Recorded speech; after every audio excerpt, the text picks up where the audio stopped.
Welcome to Beyond the Platform. I'm your host, Tony Montgomery, and with me today we have Chris Barakat, who is an adjunct professor at the University of Tampa, coach as well, and has his master's in exercise and nutritional sciences. Welcome to the show, man. Thank you, man. Thanks for having me on. No, I appreciate you taking the time. I know you're busy with school starting back up and having to adjust to all the craziness that's going on. How has that been for you as a adjunct professor dealing with the Yeah. coronavirus and making those adjustments? Yeah, it's definitely, I definitely prefer teaching a full class of students in person. Right now, we essentially have like CDC guidelines for how many students we can fit in each classroom. So right now, I have 12 students in person in class, and then I only have 17 students this semester. So I have five of them kind of streaming online and zooming into my class live. So that's been a little bit of an adjustment for sure, but I'm trying not to overthink it. Yeah. Trying to keep things as similar and as normal as possible. It just, yeah, the camera's on. I have a little microphone on, and some students are, communicating with me via webcam, and then some of them are in person. So definitely not my preference, but just rolling with the punches and kind of making the best of it. Yeah, and we were talking before too about how pretty much research for a lot of places has been put on hold. And Yeah. it's very frustrating for, for someone like you who's been putting out good research. And then obviously where I'm at too at South Florida, having things get stopped and started and not really, it's hard to have that desire to put in all the work and effort without really knowing if you're going to be able to do anything. How have you been dealing with that? Yeah. So, I mean, we started the second cohort of our randomized control trial last spring semester, and it got shut down at that spring break mark when everything kind of broke out with COVID. So going into this fall semester, we decided not to even bother trying to get a study off the ground. We didn't do any recruiting. And we were just like, we're going to utilize this time to kind of do some mini pilot studies within the lab, within just a few of the student subjects, rather than actually recruiting. And then I'm spending time right now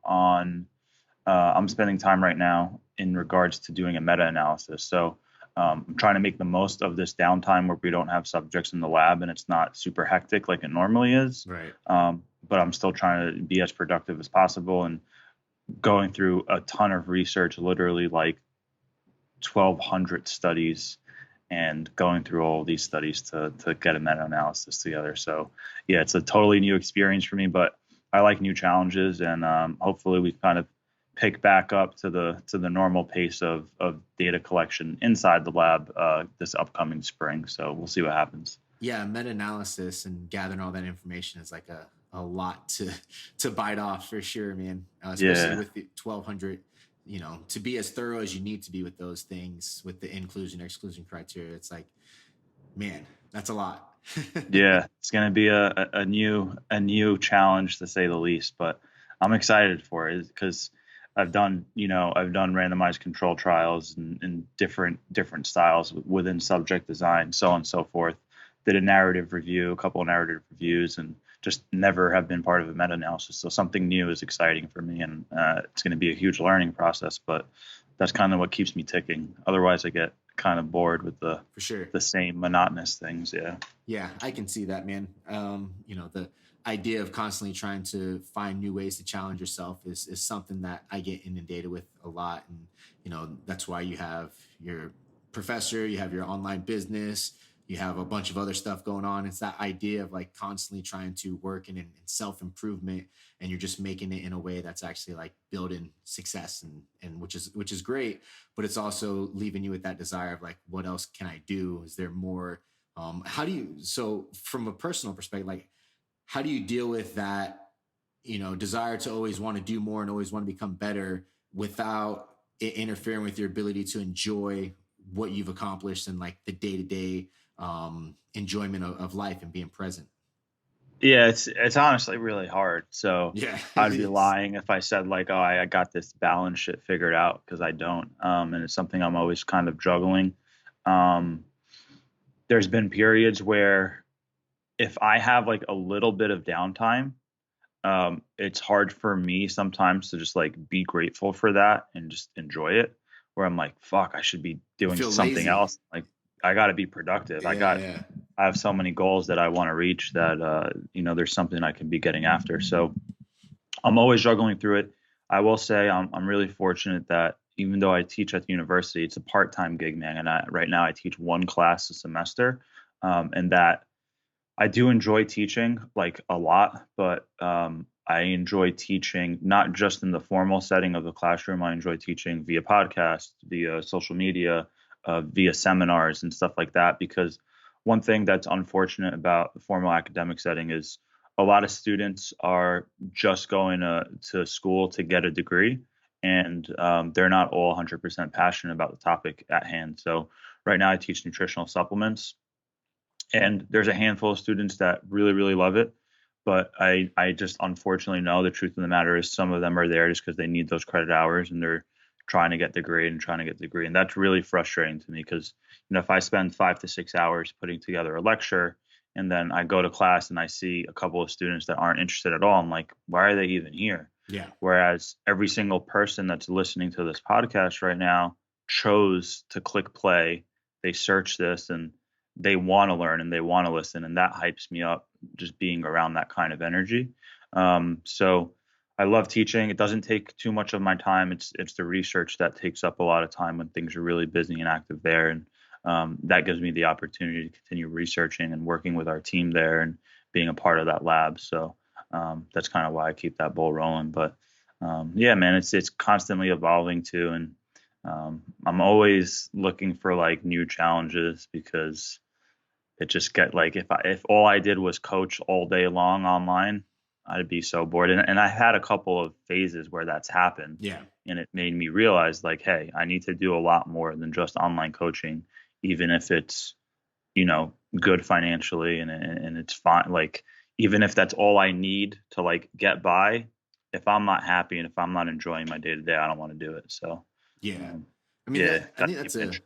that's a big thing for people to take into consideration, right? They think that they want to be an online coach and it gets glorified because you have a bunch of freedom. But if you're a busy online coach, you're pretty much on your computer all day long, introverted, staying in your house, not really doing anything, Yep. and you got to figure out like, is that really that never gets talked about? But it's like, you want to know if as a successful coach, that's what you're doing 90% of the Yeah, time. Is that really what you want to do? Or, if you can diversify and find different ways to create income, like you said, you have ebooks out, you have, speaking engagements, your adjunct, all those things are going to be pulling you in a different direction that allows you to have creativity in a bunch of different areas and different challenges too, which is extremely important. I always tell people, if you want to become an online coach, stick with what you have already, whatever job that is, start your online business and then find other ways to create revenue within that.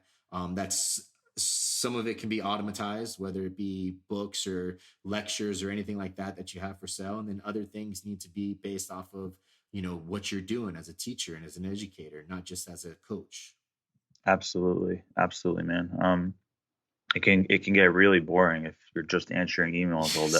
So, yeah. So, and then there's a lack of socialization. So most of the time I don't work from home. I usually go out and about, usually work at like a cafe. Yeah. Sometimes I work on campus, in the lab or somewhere around campus, but I like being around people and having those random conversations. And then I'm super grateful that when things are more active in the lab, that gives me an opportunity to collaborate with other people, communicate with others, and just have that interaction. Because if all I did was online coach, you might hop on video calls with a client, you might pick up the phone, you might send out like a Loom video, but there's no in-person communication, and that's just like not a healthy way to live. I don't think as human beings we're kind of designed to just sit behind the screen all day. I don't Yeah. think that's gonna give you that fulfillment that we should be searching for. No, for sure. There's a good book by Sebastian Junger called Tribe, where he talks about how social interaction, community, having that tribal community is what really like pulls us in positivity and in creativity and happiness, is having that type of community around you. And there's no way you can get that through Zoom calls or social media or anything. You have to be, Yeah, you have to have somebody around you. You have to be able to talk to that person, touch that person, and Yeah, interact and communicate. I think it's extremely important, man. absolutely. So the reason I wanted to have you on, obviously, is you've done a lot of podcasts. You've become a pretty big name within the industry from evidence based point of view, and you're also a coach and a competitor as well. But you did a paper on body recomp, which is a topic that people love to talk about, and it's nice to see the literature kind of condensed down on it so they can get like a full grasp of it. But a lot of people, when it comes to body recomposition, they think you can only recomp if you're severely overweight, or if you're brand new to training, or if you're brand new to PEDs. And those are like Yeah. the three ballparks everyone always says. So kind of in your idea, like define what body recomposition is to you, and define maybe who the subjects would be that would be ideal candidates for something like a body recomposition. Is it for everyone? Is it for certain kind of people? Yeah, so you're absolutely right. It's generally thought to be possible for those that are novice and untrained, newbies and beginners that are going to make those newbie gains, or those that are overweight or obese, and then obviously those utilizing anabolic androgenics. But the truth of the matter is just it's seen in a wide spectrum of demographics, totally different cohorts. So to give you a little bit of background,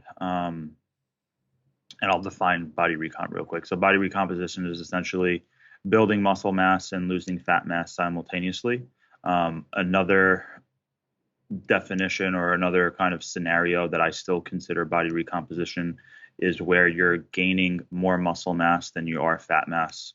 Therefore, your body fat percent is still going down. Makes sense. So if you have a very successful lean bulk, whether you're a beginner, intermediate, or advanced lifter, if you're putting on more muscle and your body fat percent's going down, even if you are gaining some total fat mass, I still consider that a recomposition, because your physique's going to look way better. So I would say those are the two kind of definitions and scenarios. And then going back to a little background story, when I first got involved with research at the master's level, that was back in 2016. We ran a study on autoregulation of exercise selection. My buddy Jacob Rauch was the PI of that, and 5 out of our 17 subjects demonstrated this recomposition effect, and I was blown away. I wasn't expecting that result, because at the time I was probably 22, 23, and I listened to a lot of these experts in the fitness industry, and it's been told that you can't recomp as a relatively trained individual. If you're well trained, you're not going to see that effect. So when I saw 5 out of 17 people go through that, I was like, oh, this is pretty cool. And like a couple subjects in particular, somebody gained like 8.9 pounds of lean mass while losing 4.2 pounds of fat mass. And this is in a 9-week period. I'm like, damn, these are pretty impressive results. That's super impressive. Yeah. Right. So I saw that happen. I was like, all right, this is super cool. And then literally that following semester, we ran the autoregulation in the fall. We ran a velocity-based training study with our volleyball team in the spring. And that was a 7-week training study in their off season. And those girls gained about 6 pounds of lean mass while losing 6 pounds of fat mass simultaneously, if you looked at the group means.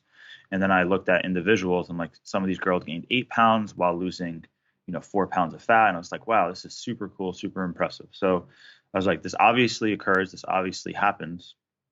And I kind of just kept diving into that rabbit hole. And then as time went by, me and my buddy Jeff Nippard collaborated on that book, The Ultimate Guide to Body Recomposition. So while I was working on that project, I was going through a lot of the research that I wasn't a part of at all, just other published peer-reviewed literature. And I was like, all right, this is happening quite frequently in the research literature. Why are those that talk about scientific literature all the time saying that it's not likely for this to occur to you? And I'm like, there seems to be a disconnect here. And that's my honest feeling. I think a lot of people think that they're more advanced than they actually are. Everybody wants to act as if they are this extremely advanced lifter just because they've been doing it for 5 years. that doesn't make you advanced. You might be so Right. far away from your genetic potential because things that you've been doing for the last 5 years are so suboptimal, that you just have a lot of room for improvement. You know, you've never dialed in your nutrition. Um, you might have trained progressively, but there's still so many variables that you could improve upon. And then if you improve your nutrition, you improve your training, you improve your sleep, you can experience this recomposition effect, even if you've been doing this for 5 years, 6 years, 7 years plus. So I think that's important to take into consideration. So last summer, July of 2019, we were at the NSCA conference in Washington D.C. And there's a legend in the field. His name's Dr. John McCarthy. Me and my buddy Jeremy Pearson were going to like all these bodybuilding discussions that they had at the conference, like anything bodybuilding related. We were there, and we got to connect with Dr. John McCarthy, and he reached out to my mentor, which is Dr. Eduardo de Souza.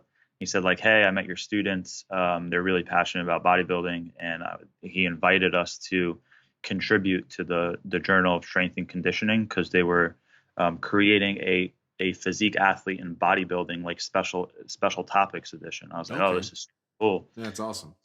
So when my mentor told me that, I'm like, let's do a paper on body recomp.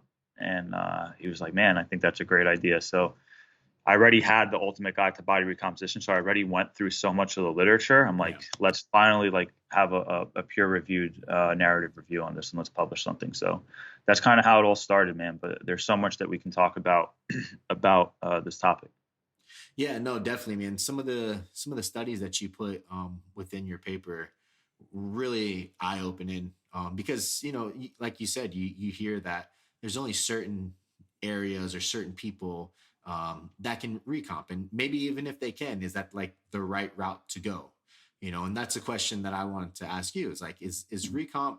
Who exactly is that for? Is that better than, in your opinion, if it was just a standard, bulk and then cut type of approach? Like, is it for advanced people? Because you hear people talk about advanced bodybuilders growing into a bodybuilding show on a calorie Sure. deficit.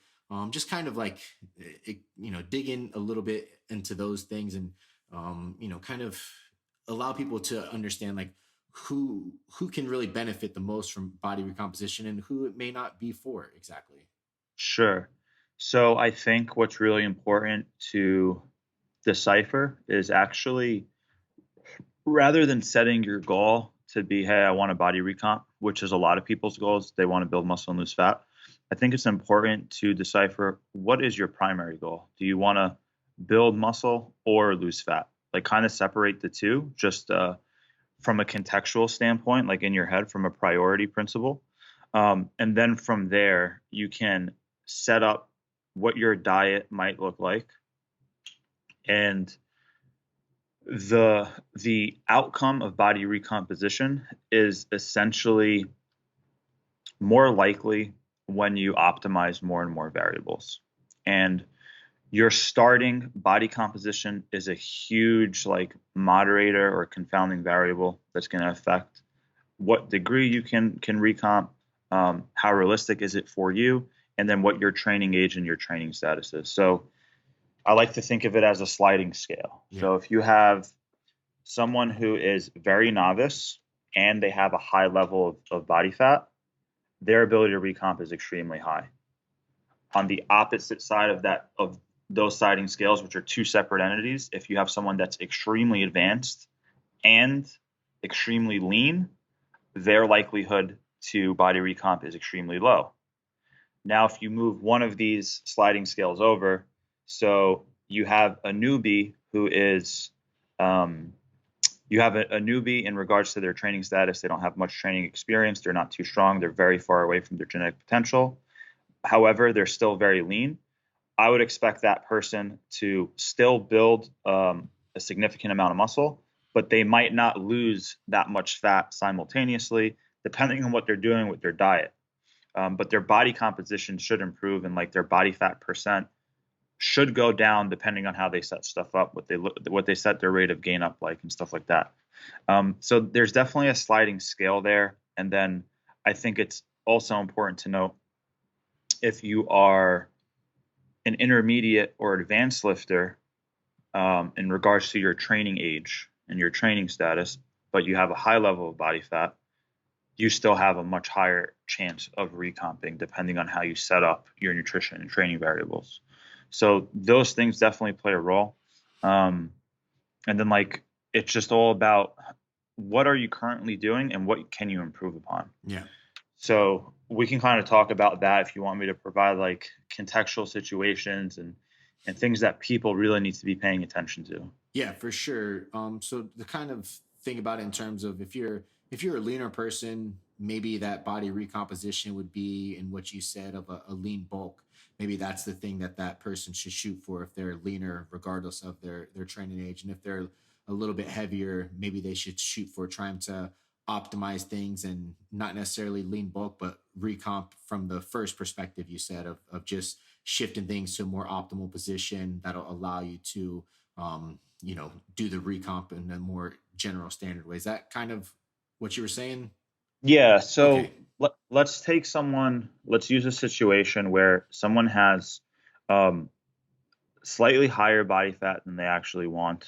And they're actually at a body fat percent that is slightly suboptimal. So for males, I'm going to say that's 16% and above. Okay.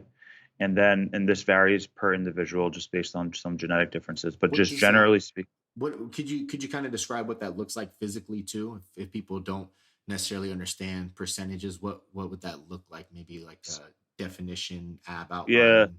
Yeah. 16%. You really shouldn't see much abs at all. You might have like a two pack up top. Okay. But everyone also stores body fat percent differently. Yeah. Some people store a ton in their midsection, some people don't. So it varies a lot. But let's just say, theoretically speaking, you're 16% or above as a male. And then for a female, you're like 30% or above, 28% or above as a female. In that scenario, I would say you should prioritize fat loss because you could actually improve your health by losing a little bit of fat Yeah. in that case. Building muscle is going to occur. So you're going to lose fat by going into a slight caloric deficit as a whole. All right. So that's how you're going to start setting up your diet by understanding what your calorie maintenance is. Theoretically, you can even test it by eating at a certain caloric goal and seeing what happens to your scale weight. But you're going to intentionally set yourself up in a calorie deficit. And then you're going to make sure that you have a very high protein intake and you're going to be progressively resistance training. So even though your primary goal is fat loss, if your protein intake is very high and your body fat percent is relatively high, as you're losing body fat and as you're losing weight, if you're progressing in the gym, you're getting stronger, and your protein intake is high, the likelihood of you recomping is higher and higher. Like it just makes sense if you're crossing those T's and dotting those I's. So it's not like you have to say like I want to recomp. You just Right. have to say like, all right, I want to lose body fat and I'm going to do this in the best way possible. Yeah. And the consequence of doing everything right could be that you lost fat and you gained muscle simultaneously. Makes So sense. Yeah. it's kind of like a consequence of doing everything right or doing everything as good as you could. And by me saying that, some people say like, oh, maybe it's super hard. Like I need to be super strict to recomp. And that's also not true because if I look at some of the subjects in our studies, they weren't super meticulous with their nutrition, depending on what studies you look at. So, the level of discipline and how extreme you have to go to achieve this is going to vary from person to person. Right. All I'm saying is if you do everything as good as possible, you're increasing your chances of recomping.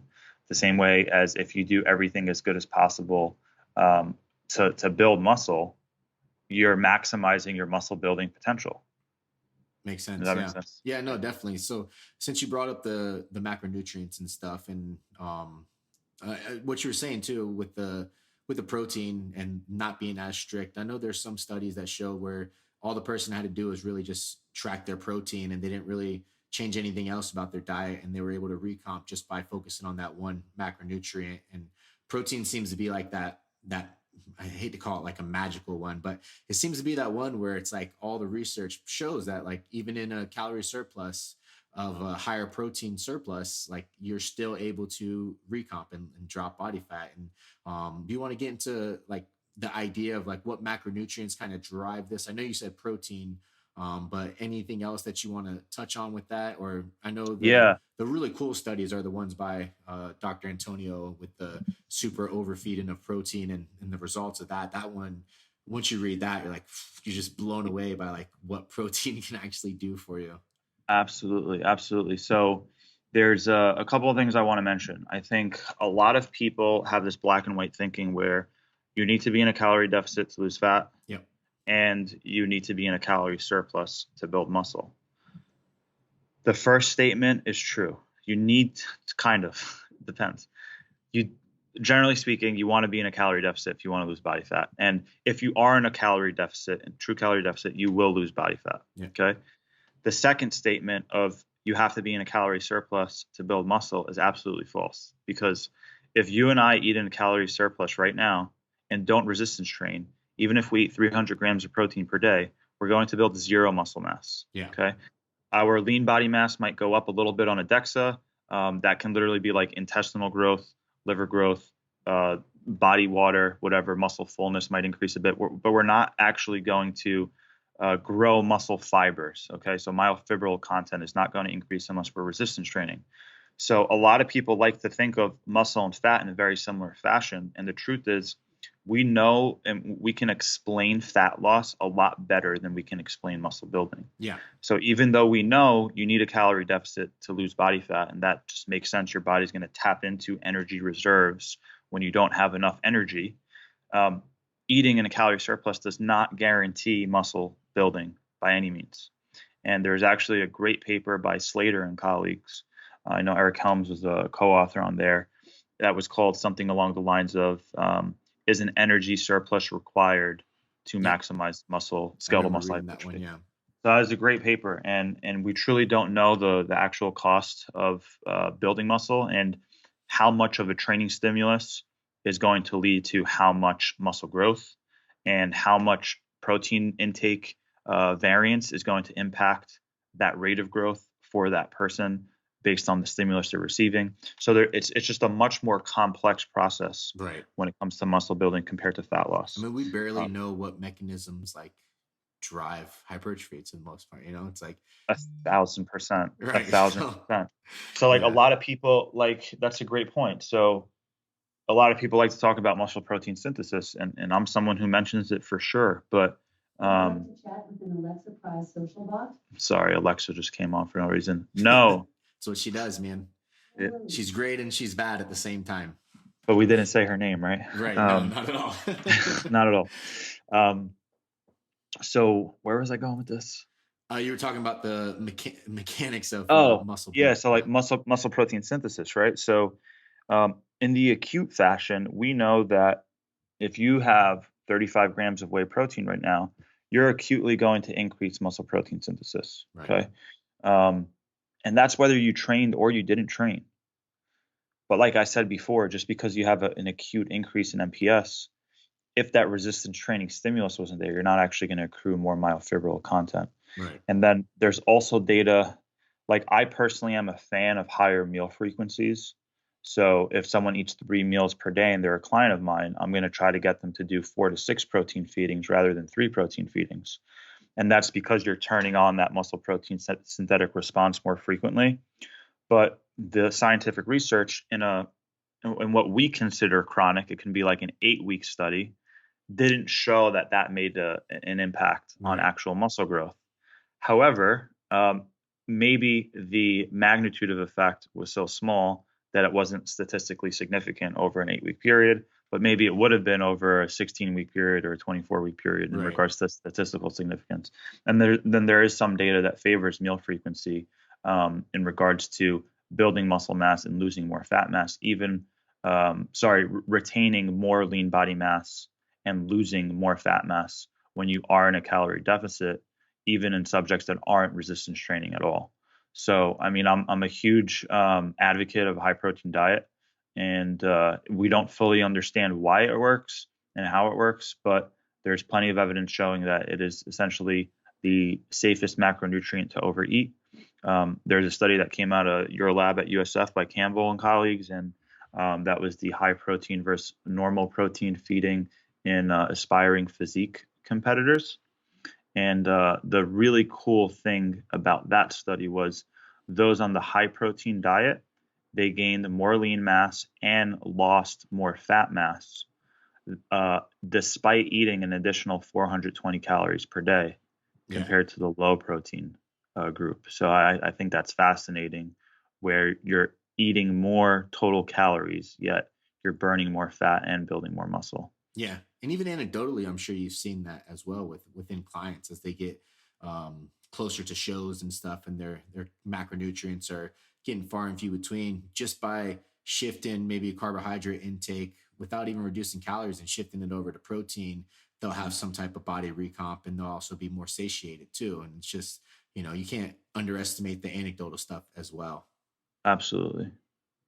So in terms of, optimizing, putting all the pieces together, one of the things that I think about a lot too, because it just makes sense to me is, and you talked about it in your review here, is that sleep and the ability to have good quality sleep and long duration sleep is actually pivotal in your ability to be a little bit leaner, to recomp. What can you kind of go over that a little bit in the idea of that? I mean, I've read where sleep can help with your ability to have that circadian rhythm start working in the right manner, which will help with ghrelin secretion and leptin secretion and all those things to kind of Mhm. help with the hunger signals. But it also, in my mind, makes sense that, like, if you're sleeping better, you're probably going to partition nutrients better. You're probably going to have less gut issues, and you're also probably going to be a little bit leaner. But mechanistically, I don't really know why that is. Is there anything that Yeah. you've found to kind of back that up? I know the study you have in your paper by, I think it was Wang et al., talked about sleep and how the people who had poor sleep um, wasn't able to lose, or they gained fat, or it was something along those lines. Yeah, I can talk about that for sure. So, the previous research we've had on sleep did show the significance and its importance in regards to body composition. However, those studies in the past, until 2020, never combined caloric deficits with resistance training. So that study by Wang and colleagues, they found that those that were sleep deprived, I believe they were getting like 5 to 6 hours of sleep per night compared to a group getting 8 hours of sleep per night. They actually, both groups lost the same amount of weight because nutrition was controlled and they were forced to be in like a 500 calorie deficit. So the calorie deficits were matched between groups. They weren't resistance training at all, which we know would preserve muscle mass. But the interesting thing was both groups lost the same amount of total weight, so scale weight, total body mass. However, the group that was sleep deprived lost significantly more muscle and less fat. And the group that was getting higher quality sleep, they lost significantly more fat, and they still did lose a little bit of lean body mass Yeah. during that deficit. But again, they weren't resistance training, and it wasn't like they were on a high protein diet or anything like that. But that was still really intriguing information that highlighted the importance of sleep on body composition and your ability to maximize fat loss. Again, a lot of people say, "Oh, hey, yeah, I want to lose weight." It's like you don't want to lose weight; you want to lose fat mass. Right. So it's Always. important. It's important to kind of decipher that, and it's really easy to lose weight. You just be in a calorie deficit. You can do Weight Watchers and just and literally do calorie counting, and you lose weight. But why do bodybuilders, or why do fitness coaches like myself and you, why do we prescribe either macronutrients, or why do we have our clients on higher protein diets? Is because we know not all calories are created equal, like everyone says. There's another layer to that, and we understand that protein is extremely muscle sparing. It has a thermic effect, and so on and so forth. So when you start optimizing these variables, um, then you start optimizing body composition and maximizing fat loss, not maximizing weight loss. Um, but more recently, in 2020, there was a study by Jadvik and colleagues. I believe they're international overseas, and they finally did a training study that provided sleep education to one group, and then the other group was doing the same exact resistance training, but they weren't provided with the sleep education in regards to how can you maximize your sleep quality and quantity. So the group that received this educational information and that was kind of coached on how to get better sleep and the importance of sleep, they gained significantly more muscle mass and lost significantly more fat mass. So I found that to be pretty impressive. And that was in untrained individuals, but still better than nothing. In regards to some of the mechanisms behind it, we know that getting a poor night's sleep, literally one night of bad sleep, is going to negatively impact resting blood glucose. It's going to negatively impact your ability to utilize carbohydrates efficiently. And you kind of acutely become more insulin resistant and less insulin sensitive just with one night of bad sleep. We know that chronic habits of poor sleep lead to decreased testosterone, increased cortisol levels. So essentially, you're working against your body. There's a lot more that we don't fully understand, but for those that may be listening that have dieted for an extended period of time, contest prepped, or got extremely lean, they may have noticed that their sleep patterns negatively took a hit, and they weren't able to get nearly as deep of a sleep and as long of a sleep. A lot of people who get very lean wake up a few times in the middle of the night and they just kind of never feel well rested. And that might, at least we kind of theorize that being at very low body fat levels, you're kind of throwing off that HPA axis. There's so much hormonal dysfunction and so many negative adaptations occurring when you're very, very lean that your current physiological state is throwing off your sleep, and then getting poor sleep further negatively impacts your current physiological state. So it's like they're kind of beating each other up. Yeah. But there's a lot that we don't deeply understand. There's a lot that's theorized, and it's totally fine to theorize, especially when you have logic behind it. But yeah, the data is really interesting, and I mean it's something that makes sense because if you got a bad night of sleep and you go into the gym, I mean, there's been days where I grab a 45-pound plate to put it on the bar. I'm like, fuck, this 45-pound plate feels like it's 65 today. I'm like, right. I know this isn't going to be a good day. Yeah. And it's literally because I got one night of bad sleep. And, right. and when that's compounded day after day after day, how are you going to perform well? And if you're not performing well, how are you going to retain tissue?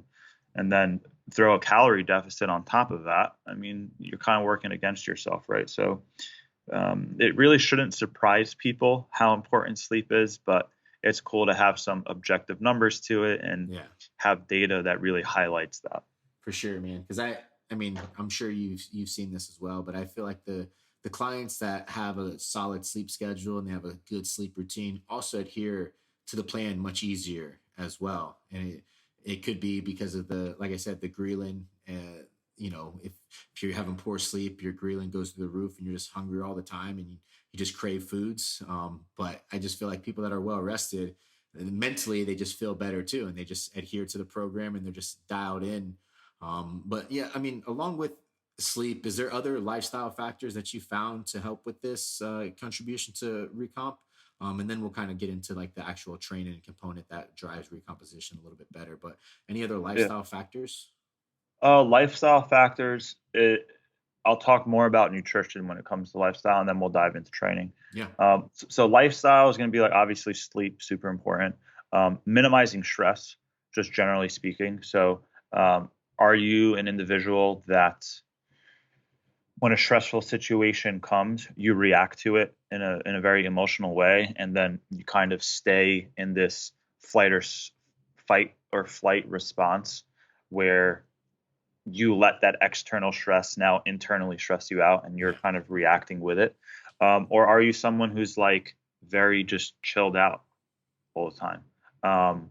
I think it only benefits you to have more of that kind of internal zen where you're not letting your external environment have so much control over how your internal environment's affected. So I think that's a component to it. And then nutritionally, we spoke about total protein intake. Just to give numbers to our listeners, the recommendation I make both in the Ultimate Guide to Body Recomp and in the research paper is 1.2 to 1.6 grams of protein per pound of lean body mass. So the heavier you are, the higher body fat you have, you can be way closer to the 1.2. And the leaner you are, you want to be closer to the 1.6. Makes sense. Yeah. And then again, if you're in a deficit, you want to be kind of on the higher end, play it safe. If you're in a surplus, you can play it safe and be closer to the lower end, depending on your body comp. And then besides total protein intake, we briefly touched upon meal frequency. So, Yep. If you're someone that's only done 3 meals per day, you can still stick with your 3 primary meals, but consider doing 1 or 2 shakes to up your feedings to 4 to 5 a day, or whatever it may be. I don't think it's necessary to ever go above 6, unless you're awake for like, 18 or 20 hours and you're not getting good sleep. You're But not the that's coach that not a good tells your idea. clients to wake up in the middle of the night No, to have another no, meal. no, absolutely not. I actually posted something about that recently on my story. Yeah, Yeah, it's insane. it is. Yeah. I'm gonna have an IV drip of amino acids while I Yeah, sleep. all the time, But yeah. ready to go. Yeah, so like nutrition, make sure you're dialing that in. And then I think peri-workout nutrition is important for a few reasons. And I do want to talk about this quick, because a lot of people in the evidence-based space, they're like, oh, the research shows that it doesn't really matter much, if you get your protein in post-workout, or, if you have a good pre-workout meal, or whatever it may be. And that couldn't be further from the truth. Like I honestly don't need a randomized control trial to tell me if peri-workout nutrition is important, because I agree.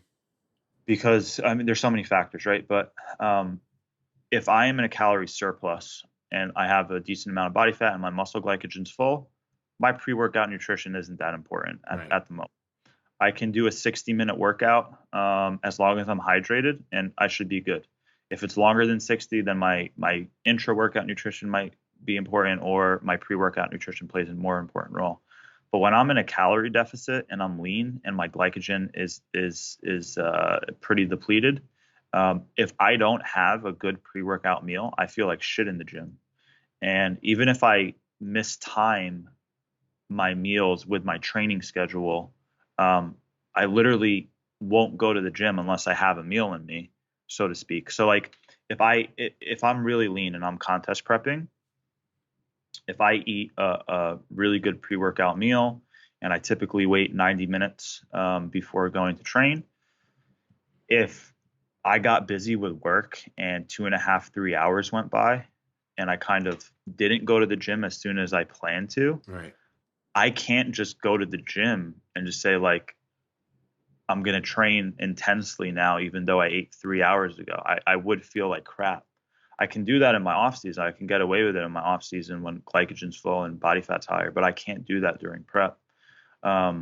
So the importance of pre-workout and peri-workout nutrition is to give you the ability to maximize your performance in the gym, because you're going to lift heavier loads. You're going to have more sustained energy. Your total volume load is going to be higher. You're going to do more reps for more sets. Yeah. And that's going to create a greater anabolic signaling response, a greater stimulus.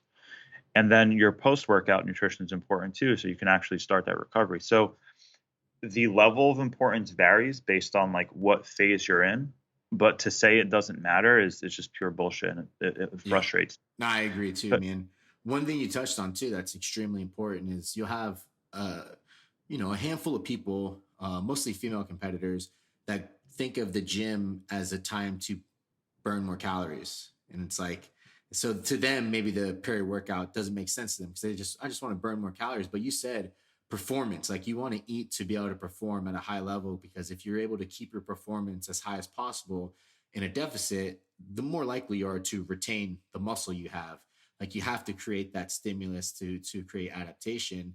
But if you think of it in terms of, I just want to get to the gym and burn as many calories as possible, it's like this shit doesn't matter, but it'll matter at the end of the day when you're on stage and you lost a bunch of muscle because you weren't training to keep your performance high. So I think that was such an important point to make. Yeah, there's too many.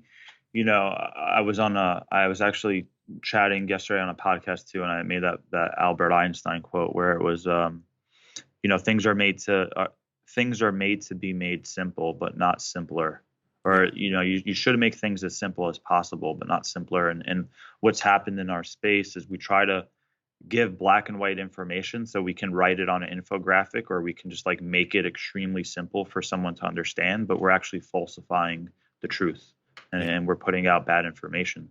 Another thing that you might hear in the evidence-based space is like, yeah, it doesn't matter when you do your cardio. Like, you can do your cardio first thing in the morning if you want, or you can do it post-workout or whatever. You just have to, if you're burning 300 calories, like, just do your cardio whenever you want.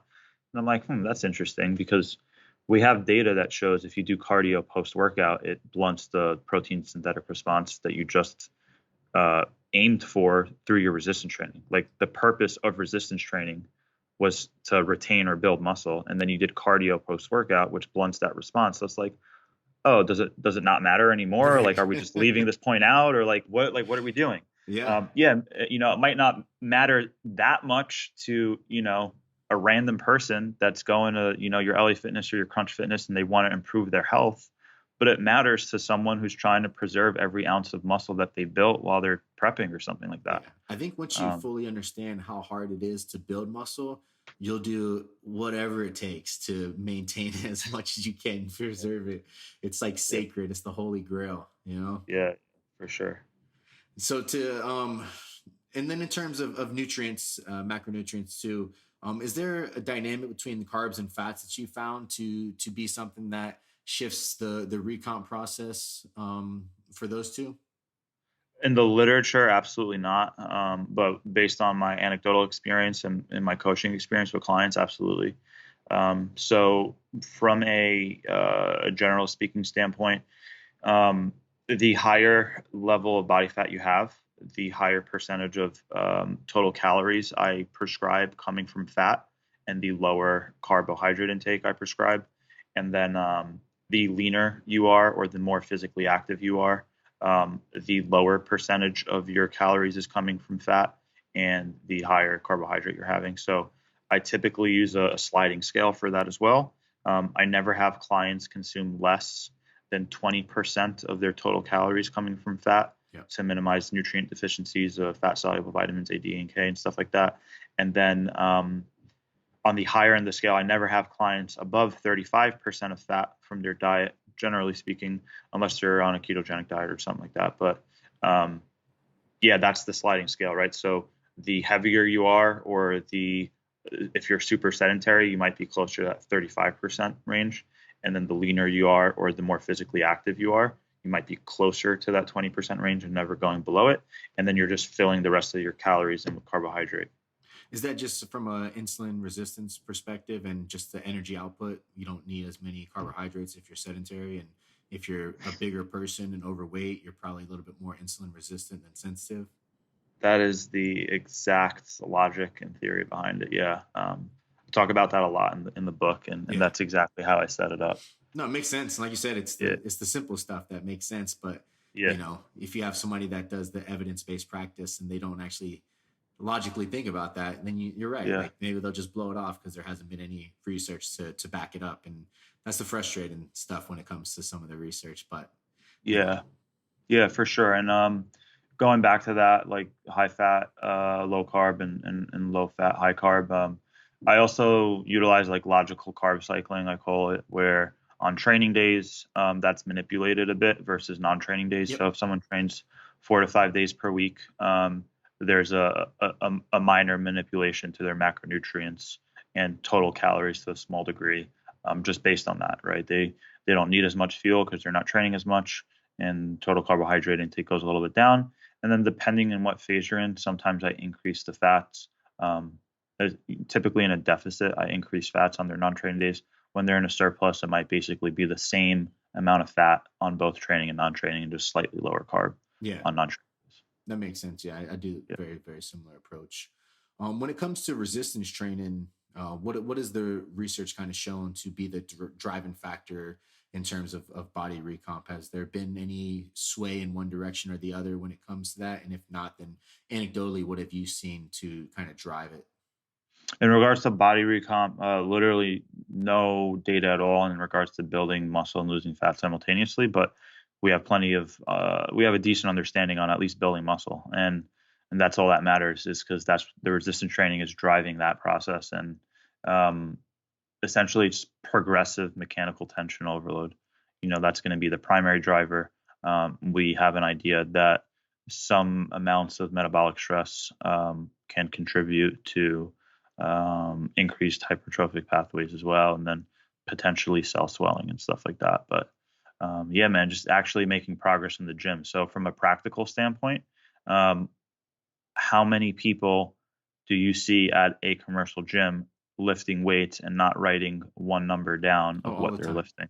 All the time, I mean, man. it's the majority of the people, right? Right. So like someone came up to me the other day at the gym and like complimented me for writing my lifts in my book. And I'm like, thank you.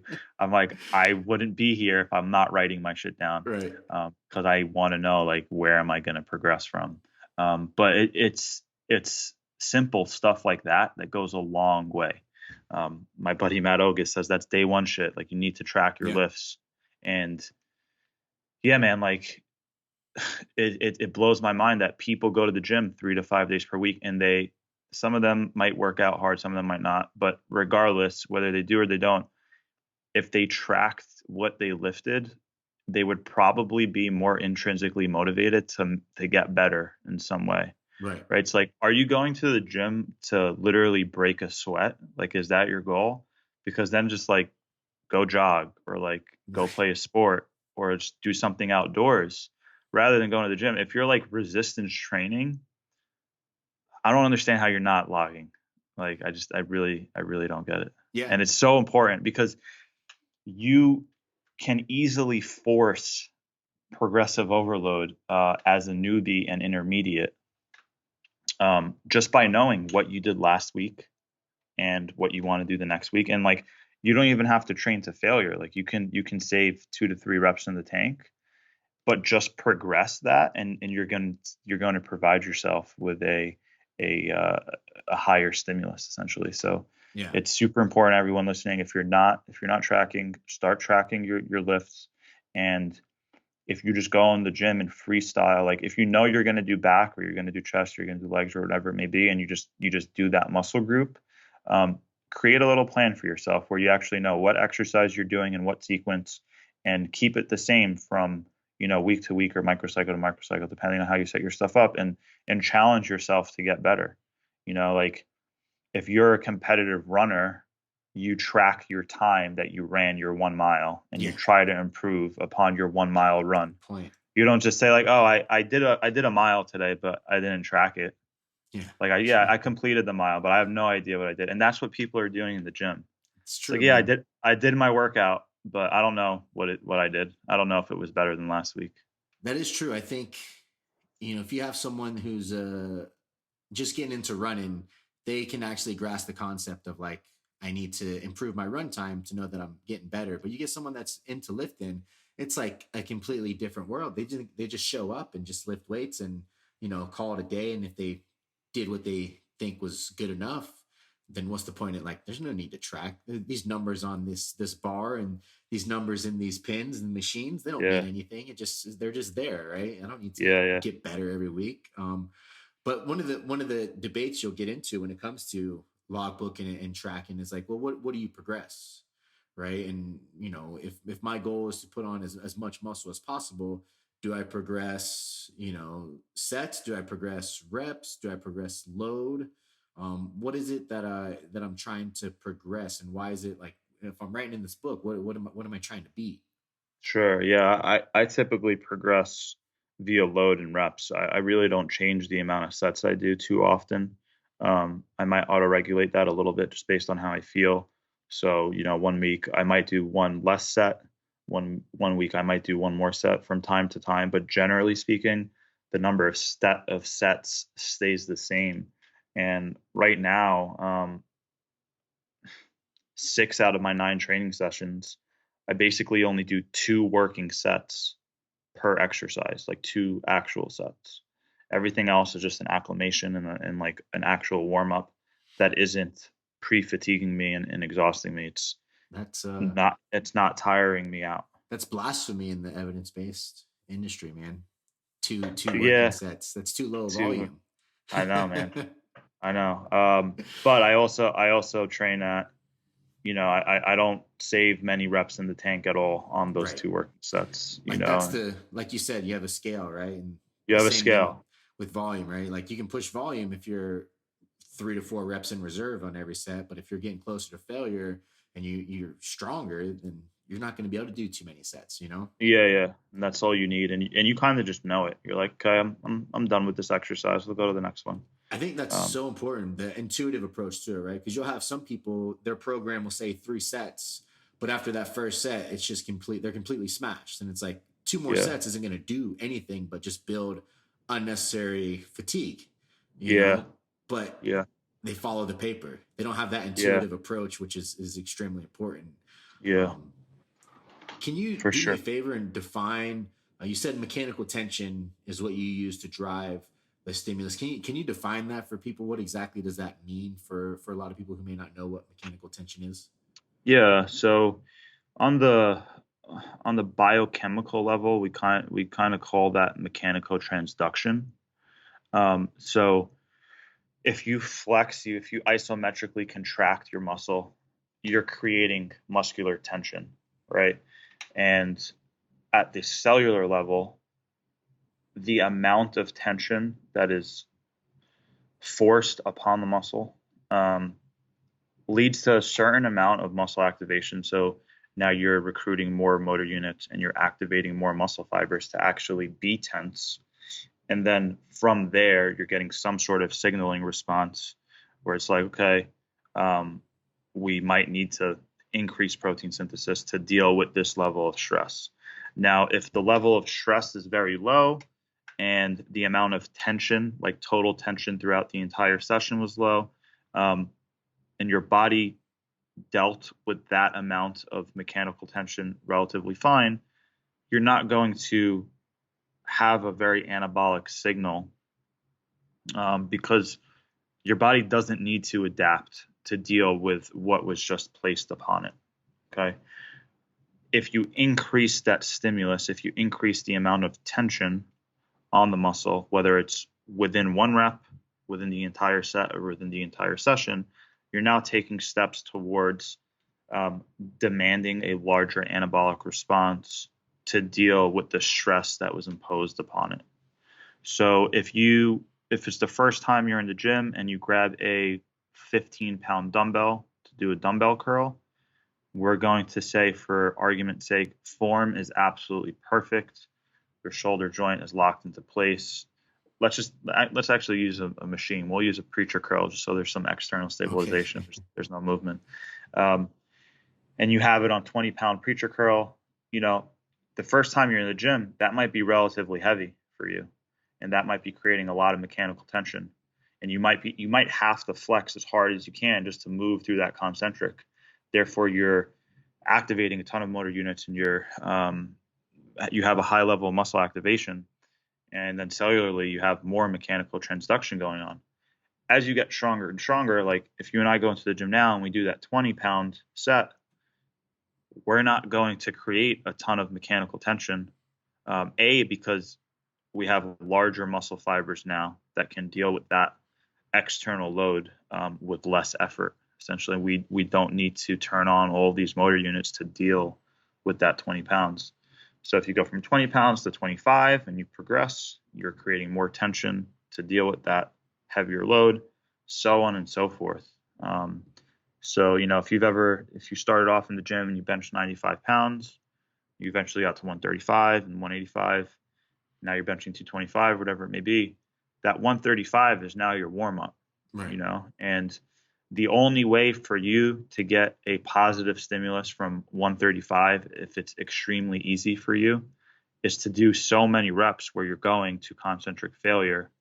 Because once you finally fatigue all of these muscle fibers that are kind of working in the initial reps, once those fatigue, then you turn on more motor units to activate more muscle fibers, and now those are on, and then those fatigue, and now you turn on more motor units, and then eventually you turned on all the motor units within the muscle because you went to concentric failure. That'll give you an overload stimulus, but it's less efficient than just lifting a little bit heavier and doing fewer reps. Yeah, no, that makes sense for sure. And when it comes to thinking about like program design for body recomposition, Have you found one style of program setup works better than others, like full body or upper lower, push pull legs, anything like that? Yeah, no, I wouldn't say so. If you look at the research, it's been demonstrated in so many different kinds of training style um, programs we've done in the lab. We've done 3 days per week. Full body sessions was the auto-regulation setup, and we had 5 out of 17 subjects recomp. We've had lower body only studies in the lab where we didn't control their upper. But you can kind of assume, like, I know that a lot of subjects did legs push pull, or they just did upper lower, and their lower body sessions were in the lab and controlled, and their upper body sessions weren't. And they got results with that. And then I have so many clients on different splits based on what's best for them, what will they sustain and adhere to, that it doesn't really matter as long as you're progressing within your training. Like I said, this body recomposition thing is kind of going to be a consequence of doing enough things correct. Yeah. It's kind of not something that like you can program for. It's more so an outcome that occurs due to progressive resistance training coupled with enough nutritional support. Perfect. Awesome, man. Well, one thing that I always like to ask people who are in the educational research side of things and also practical side of things is like where exactly do those two meet in a way that's going to be synergistic, right? Because you always hear people that are the anecdotal side of things say that research is like 10 years behind, and then you'll have the research people saying that the experts in the anecdotal side is bro science and they don't really know what they're talking about. You personally doing both, what have you found to be more or less the case when it comes to that? And then like what do you think going forward things should be moved towards in order to get the best out of both worlds? Yeah. Um, I think sometimes both people are correct and sometimes both people are wrong, just depending on what they're kind of critiquing. So, generally speaking, the research is behind. The Yeah. research is definitely behind. Um, we, like as exercise scientists, we're trying to get a greater understanding of how to impact muscle hypertrophy through resistance training. And we know that bodybuilders are the most muscular demographic of athlete. So they have they're doing something right because they're the most jacked demographic of people out there. So instead of constantly critiquing what they're doing, we need to actually observe what they're doing and then investigate it. And I think a lot of our studies lack a decent amount of ecological validity. And I understand why, but it's almost like, why are we doing this research? So one of the reasons why research in my exercise science lacks ecological validity, and what I mean by that is a lot of bodybuilders train 5 days per week. Some of them do a bro split. Some of them hit everything twice per week. Unfortunately, most of the research, they're just doing like one body part because they only want the subjects to come to the lab 2 days per week, or they're doing full body splits and they have subjects training 3 days per week. And that's because of the logistics of how demanding data collection is, right? If you had 30 subjects that you're responsible to monitor and you're responsible to train as a research group, and you put them on an ecologically valid split, that means they have to come in 5 days per week and you need to monitor every single session. Right. It takes a lot of manpower to get this shit done. It takes enough manpower to monitor them twice per week in their training. So I know why it's lacking, but it's unfortunate because it's hard for us to actually draw conclusions when what's being done in the lab doesn't match what's being done in the gym. Yeah. And then I think there are some people that are just anecdotal based and they pay no, like if there's evidence in the scientific literature that supports what you're currently doing is probably suboptimal, and you just want to completely ignore it, that's your loss. Like you can stay ignorant and stay stubborn, but you're not maximizing your progress if something's pointing in a different direction, whereas if there's no scientific evidence about what you're doing and you find that it works, but some quote unquote expert wants to say it, there's no logic or theory behind it, feel free to give them the middle finger and say, you know what, it's working for me. I'm just going to keep doing it. You know what I'm saying? Yeah. So there needs to be a balance between the two. And that's kind of what I'm trying to do. Like I'm trying my best to do that. But it's going to take a lot of time, a lot of effort. And, that's what kind of keeps the ball rolling, I guess, but for sure. We'll see what happens. Yeah, no, definitely, man. Definitely. So that kind of wraps up all the questions that I have when it pertains to this type of stuff. Is there anything you have coming up in the future that you're excited about? I know obviously with COVID, it's hard to really have plans of what you're doing research wise, Yeah. but just in general, I know you have, like you said, the body recomp book that people can pick up on your website, which is called School of Gains. School of Gains. So, that's right. Yeah, Gains is spelled with a Z, just to make it a little more anabolic. Of course. And yeah, if you want, man, I can kind of like create a discount code for the listeners of your podcast. So yeah, anybody listening, what's the official name of this podcast? It's Beyond the Platform. Beyond the Platform. So if you want, I'll just make it Beyond 15. So if you type in Beyond 15, you can save 15% off. Awesome. Appreciate that. The recomp, the recomp book or any of the training programs. But yeah, in regards to projects, man, I was going to release a new training program ebook this fall, probably pushing it back to January. I was going to release it around October, but I don't want to rush it. I want it to be really good. At first, I was going to make it like for intermediates and advanced, but now I want to make it so thorough where I have sections for beginners. I have sections for intermediate. Like I just want to make it super thorough. And rather than it be like a one-off program product, so to speak, I want it to be a little bit more all-inclusive. So I'm just going to take my time with it. And there are some areas that still don't have gym access, and people are still just kind of getting back into the groove thing. So I'll wait a little bit.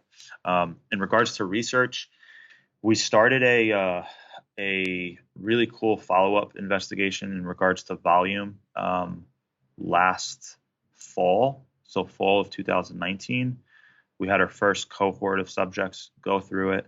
And then we started the second cohort in the spring, but it got shut down because of COVID. So we're going to pick that back up in the spring of 2021, January of 2021. Yeah. I'm excited about that because there's still a lot of debate on volume, and this is going to be, I'm just going to say it's going to be the best volume study to date. So I'm really awesome, pumped, man, about that. Yeah, it's exciting. Very excited about that.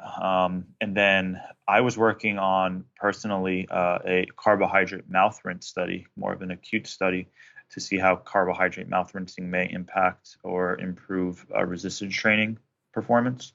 And we got, I think, at least 9 subjects through the first cohort, but I need more subjects. So unfortunately, we're not really collecting data now, so it's being postponed. Yeah. But yeah, I'm excited about that. And I don't want to ramble too long, but one thing I'll say real quick: the reason I came up with this, just so you guys have an idea of how and why I'm investigating this. When I was contest prepping, when I'm in a calorie deficit, I sometimes would have like 10 to 20 grams of carbohydrate intra-workout over a 2-hour training session. And I realized that I had significantly improved performance and just less fatigue, like less reduced time to exhaustion when I utilized the intra-workout carbohydrate. And I was ingesting it. I was drinking the 20 grams throughout the 2-hour window. But then a light bulb went off when I started reading research on carbohydrate mouth rinsing in endurance athletes, where it improves their performance and kind of prolongs their time to exhaustion. And I was like, am I getting improved performance by ingesting this 10 to 20 grams of carbs intra-workout, or am I getting this improved performance because of the neurochemical response that's already been proven in resistance athletes, where they're getting like an increase in serotonin and an increase in dopamine because you actually have carbohydrate oral receptors in your mouth that sense that you're getting some sort of glucose, and then it kind of triggers a neurological response and a hormonal cascade. So I wanted to see if utilizing just mouth rinsing without ingestion would improve resistance training performance. Yeah. Did you see that new study that came out not too long ago about the pre-workout meal? They had one group do a pre-workout meal that was kind of like a sludge. And then they had another group do a pre-workout meal that was placebo, and they made it pretty much identical in terms of texture and taste and stuff. And the placebo group, with no actual added nutrient value to it, performed just as well as the pre-workout post-meal group compared to the control group. And it was interesting because, obviously placebo is great and everything. And it kind of goes along with like the mouth rinsing side of things. Like if you can eat those meals that don't actually have the calories, but still produce the same results, that might be something that's extremely beneficial for someone who's dieting, where they're, those calories really matter. Yeah, for sure. I haven't seen that study, but yeah, that's kind of where my brain was at with it. Yeah, that's awesome, man. I look forward to that one. Thanks, man. So we have your website, School of Gains. Anything else that you want to promote or have going on?